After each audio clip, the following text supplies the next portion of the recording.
Pago.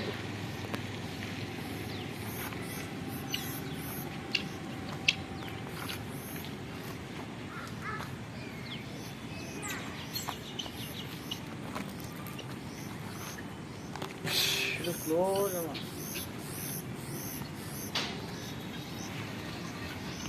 Hello ಬಂದಣ್ಣ, ಅಲ್ಲಿದೆಯಾ? ಎಲ್ಲಿಗೆ? ಗೋಲ್ರಟ್ಟಿಗೆ ಹೋಗಿಲ್ಲ? ಆಯ್ತು. ಇದು ಶಾಡೆಯವ್ರ ಹತ್ರ ಇದ್ದೇನೆ ಅಂತ ಫೋನ್ ಮಾಡಿದೆ. ಹಾಂ ಸರಿ. ಯಾರಿದ್ರು ಇಲ್ಲ ಇದ್ರ ಹತ್ರ? ವಂಶಿಲ್ಲಾಗೆ ಗಾಡಿ ಅದು ಇರಲಿಲ್ಲ. ಹಾಂ ಹಾಂ ಹಾಂ ಇಲ್ಲ. ಯಾರಿಗೆ? ಗೋವಿಂದಂಗ?